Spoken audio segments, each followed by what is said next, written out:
He's not wrong, because here in America, we have not healed anything. Christian patriarchy taught us how to bury it. Anything that is buried, that is unhealed, festers, and it grows back stronger, louder, and meaner. So what happens? Trump gives them a voice and a path and permission to claim their hatred of others and be proud of it. And others is anybody who doesn't look like, love like, believe like they do. But you also have to have been born in and live in the right country. And we give this hatred a lot of names. We call it bigotry. We call it racism. We call it misogyny. We call it homophobia, transphobia, xenophobia. But here's what the church taught us. It's called tolerance. We tolerated this, not just the violence, but the silence. Also the complicity and the hatred that the church on the corner was spewing. Because in the name of American Christianity, we tolerated it. We ignored it. We pretended it wasn't happening when every one of us knew it was. That's how theology wraps itself in robes and whispers, just love them anyway. They knew and we knew that hatred was growing right there in the pews, sitting right along beside us. That's why this is not an evangelical problem.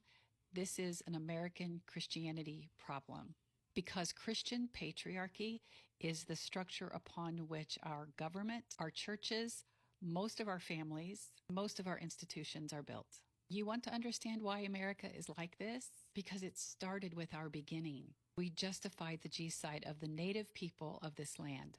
Then slave owners fought for their right to continue to own Black people, to dehumanize them, to profit off of them, to not be accountable for how they treated them. Then you know what else we tolerated?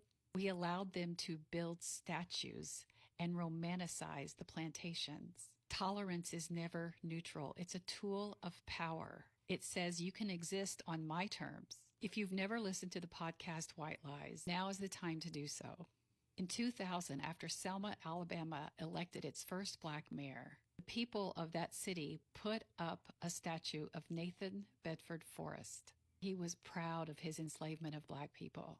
He was honored as a Confederate general and as one of the first leaders of the men with the white pointy hats. Local guide told that story inside that podcast. A Black woman who said that for the rest of them, they knew the message was very clear. You may now have a Black mayor, but we're still here. And she asked, why else would you put a man on a pedestal who was the leader of the men in white robes, unless you were trying to send a message? Because that's what America does. And not just America, it's us. Every one of us was indoctrinated into the lie of tolerance. We tolerated the monuments to the Confederacy. That's how racist and misogynist always feel comfy and protected in church pews and in politicians' seats. Stop saying it's not who we are. It is who we are. It has never gone away, just festered and boiled underneath the surface until a man like Donald Trump came along and gave them permission to come out of hiding. Tolerance can never be about love. It's always about power.